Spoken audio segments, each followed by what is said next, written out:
எல்லா புகழும் இறைவனுக்கு. நான் உங்கள் ஆக்டர் இஸ்மாயில். இன்னைக்கு வந்து சிங்கப்பெண்ணே அப்படிங்கிற மாதிரி போலீஸ் வந்து லேடிஸ் எல்லாத்தையும் வந்து அறிமுக பண்ணி வச்சேன் விஜய் சாருக்கு. அவருக்கு நன்றி. மெயினா வந்து சார் வந்து அந்த ஜீப்ல ஏறி உட்கார்ந்தாரு. அந்த பெண்மணி வந்து எங்கேயும் பார்க்கல, விஜய் சார் கூட பார்க்கல, நேரா பார்த்துட்டே இருந்தாங்க. விஜய் சார் ஏறின உடனே ஸ்ட்ரீட் பெல்ட்டை போட்டாரு. 10 செகண்ட் ஆயிடுச்சு சீட் பெல்ட் போடுறதுக்கு. அது புது வண்டியா இருக்க, ஒரு ஸ்டெக்கா இருக்கலாம், புது ஸ்டெக்காவே இருக்காது. ஆனால் வந்து 10 நிமிஷம் ஆச்சு. ஏன்னா நாங்களாம் உடனே சீட் பெல்ட் போட்டுருவோம்.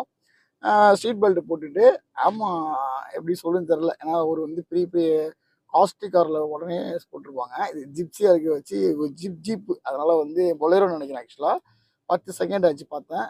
நல்ல மனிதருங்க, சூப்பருங்க. அந்த வண்டி எடுத்துட்டு கவர்மெண்ட் வண்டியை நான் முதல்ல ஓட்டி பார்க்கணுன்னு ஓட்டுறாங்க பார்த்தீங்களா, அங்கே தான் வந்து தளபதி இருக்காப்புல. தளபதினா தளபதி. தலைவரே, வேற லெவல் தலைவரே. ஏன்னா நீங்கள் கவர்மெண்ட்டுக்கு வந்து நான் ஆக்சுவலாக இன்னும் நிறைய ஜீப்லாம் வரும்போது ஃபர்ஸ்ட் வந்து நீங்கள் ஓட்டி பார்த்தீங்க, அதை நான் பார்த்தேன், நான் போட்டேன்.